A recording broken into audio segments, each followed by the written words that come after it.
Sorors, affiliates, fellow Greeks, family and friends. Thank you and welcome to our second event as we celebrate our Founders Week. This evening our theme is Reflection on Our Founders, and we honor our 7 beautiful pearls for their vision, dedication, and determination. As we continue to move forward, I would like to introduce to you part 1 of our Founders Tribute, performed by our guest sorors, Latrice and Patrice Lyons and Lene Ragland. So please sit back, relax, and enjoy, and most importantly, remember to always be safe.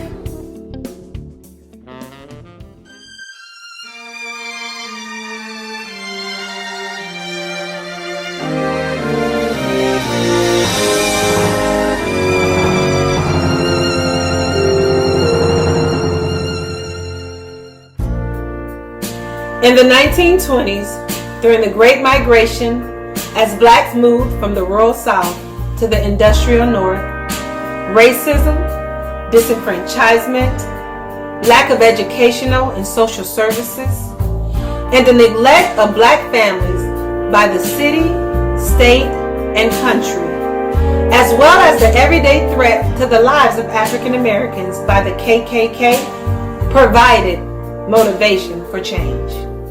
It's been too hard living, but I'm afraid to die. I don't know what's up there beyond the sky. It's been a long time coming, and I know a change gonna come. Oh, yes, it is.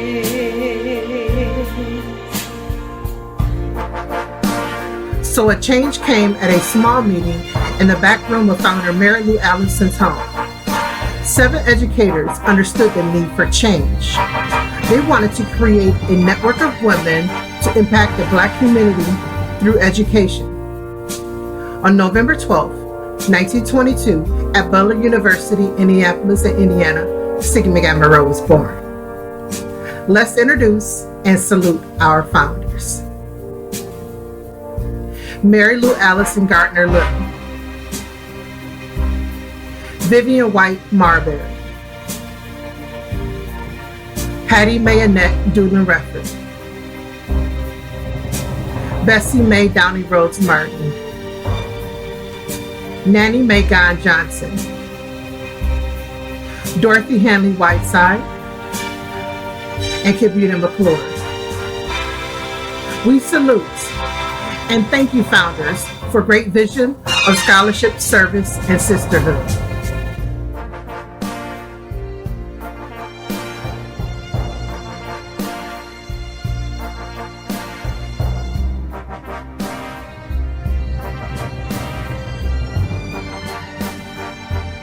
It's been a long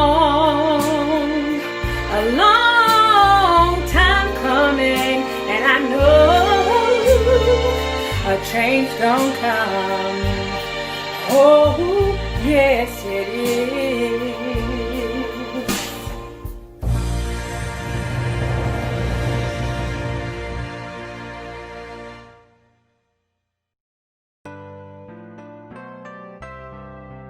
Well, I would like to honor you, our culture pearls, and our seasoned sorors for your tenure in the sisterhood, leadership and your support.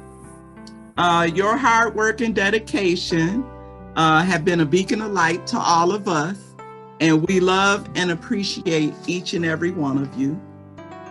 So first, I'm going to introduce the Cultured Pearls that are on the line. So if I say your name, just wave so everyone knows who you are. So we have Sora Francis Jackson. We got Sora Winifred Avery. Sora Beverly January. Sora Wilma Brakefield Caldwell. Sora Ruby Coates Price. Sora Fannie Williams. Sora Martha Cooper. And we have Sora Brenda Hamilton, who is connecting to audio, so hopefully she'll be on soon so she could join in with us. So I also want to honor the Cultured Pearls that are not on the line, so I will say their names.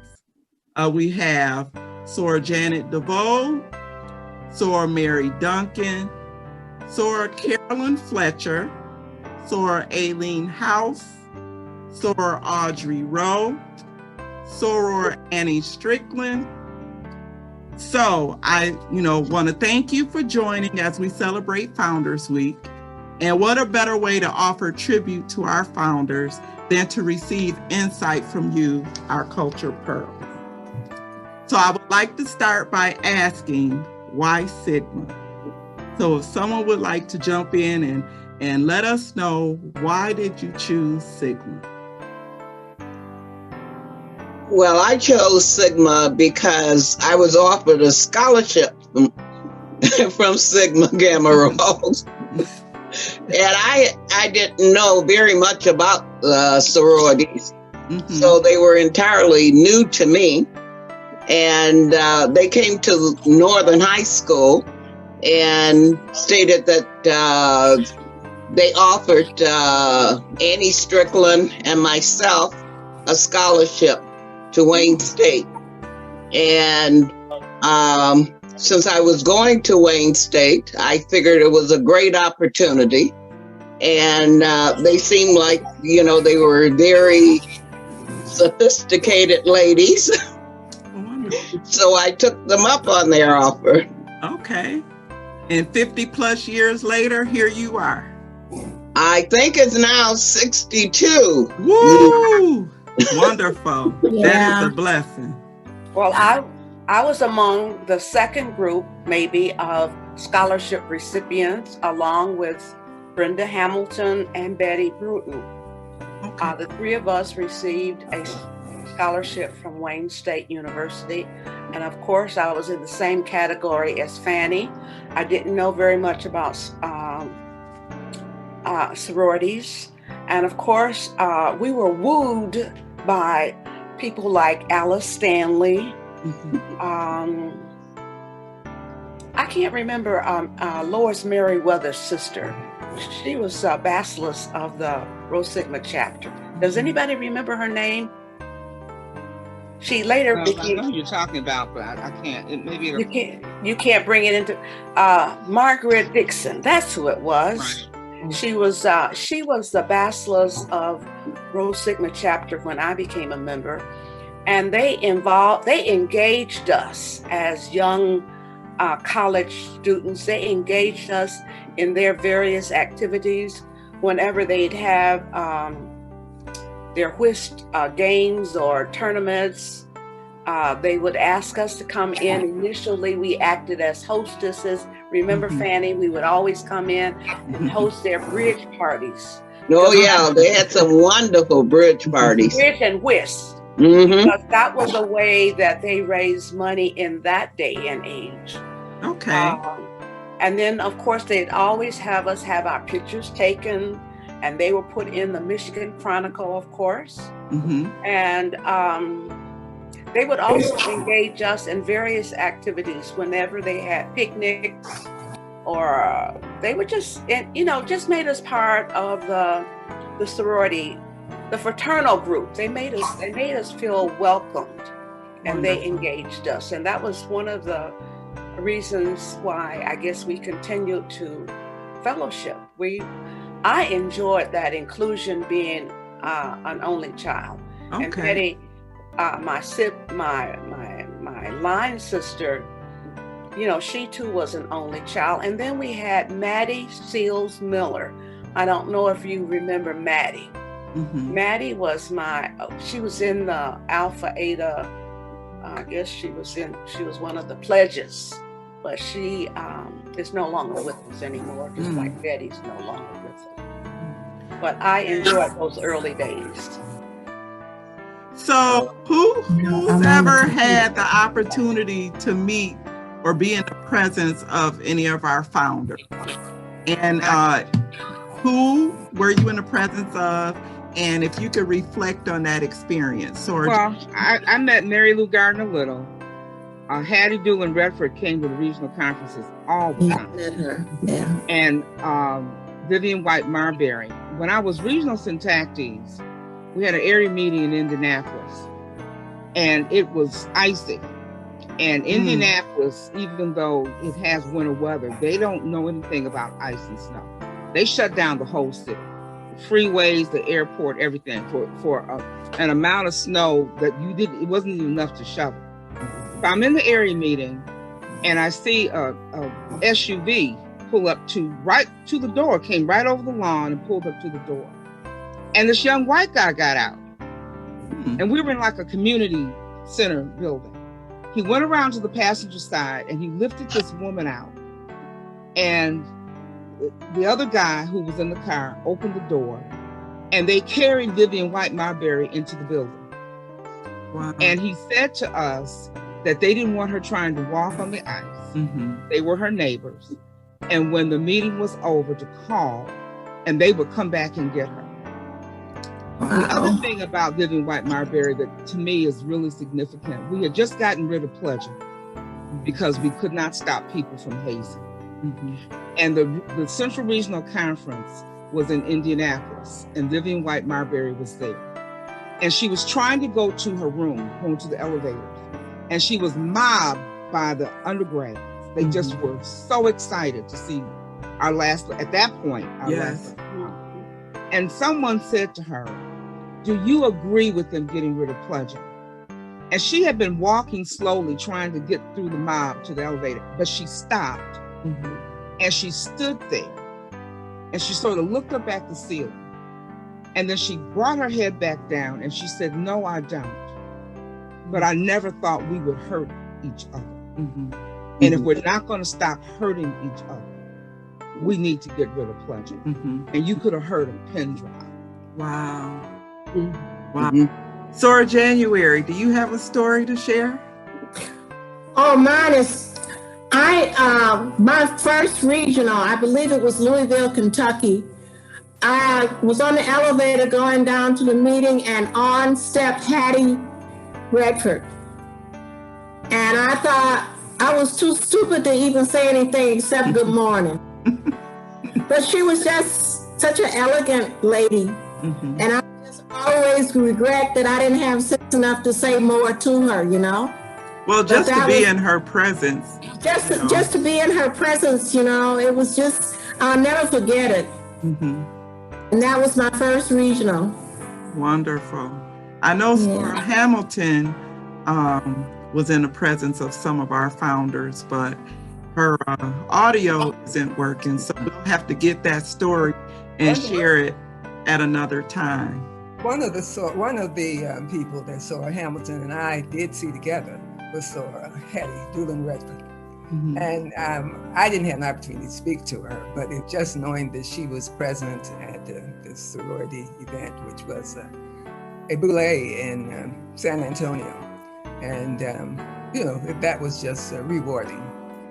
So can anyone share in experiences with Rho Sigma's founders? We don't want to not honor them because we're all a part of Rho Sigma. So does anyone have any experience? I remember Rosa Gray, who lives on, was it Boston Boulevard? But she had this grand old house, and we had a meeting there, and it was something to see.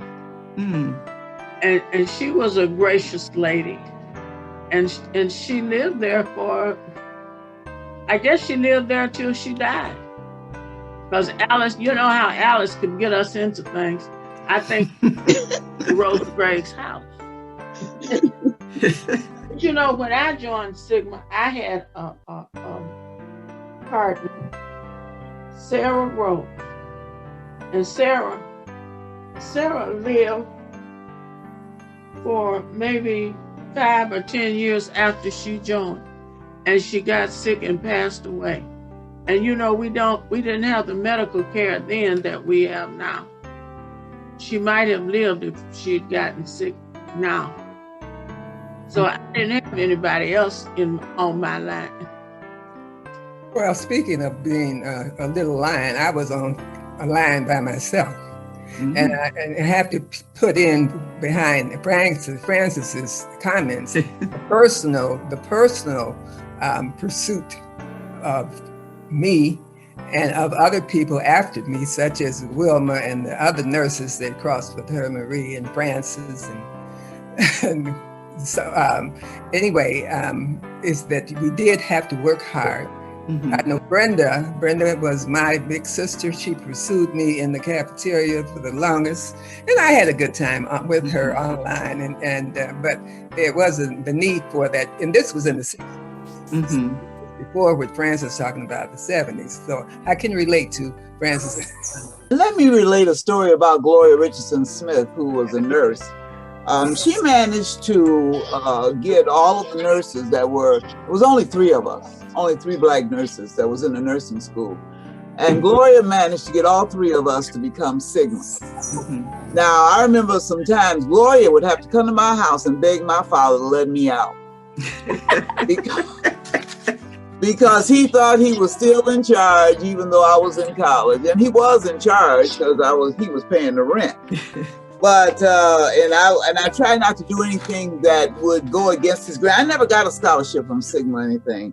But Gloria would hound my daddy to make him let me go to the Sigma activities, because otherwise, you know, his answer always was no, I couldn't do this, no, I couldn't do that, no, all that, no. But she was very persistent, and Gloria, you know, ended up being regional syntactist at one time. But anyway, she's gone too. But she managed to get those 3 Black nurses that were in that particular class to join Sigma Gamma Rho. So we all came across together. How does seeing Sigma now make you feel? And do you have any words of wisdom for our Rho Sigma membership as we move forward? Well, I think that the persons that are in Rho Sigma now are very bright. They seem to have a lot going for themselves. I really appreciate their ability to take on Sigma and carry on what our goals and objectives have always been, and also to make new goals and objectives, because, you know, you always got to have some kind of change. Everything cannot stay static. And I think they're doing a fairly a good job with that. I really appreciate our new the new sorors that have come on. And I think they have a lot of talent, a lot of grit, a lot of guts. You know, they really have taken on the mantle very well. I'm proud of them myself, and I just revel in the fact that we have so many sorors. Yes, I think they're all so to that. busy and committed and beautiful. And when and this is about Rho Sigma chapter, you know. Yes. Have that number is just wonderful. Mm-hmm. Yeah. I am amazed at the job that they're doing too. You know, they're young, they're talented, they're hard workers. Right. So you need somebody, the younger generation, to carry on, because if you wait for all the old folks, you know, we're getting old and tired and dying out. So we need young blood. Well, we thank you for passing the torch. I mean, the way, so you showed us, you know, how to keep it going. So we appreciate you and thank you for that. Yeah. But thanks again for taking the time to call and share your reflections, or just what you think about different things concerning the sisterhood and our founders, as we do reflect on our founders today. and for the week. We'll be celebrating, you know, all week. But thank you so much for taking the time to chime in. And I appreciate you and I love you. And just thanks for paving the way for us.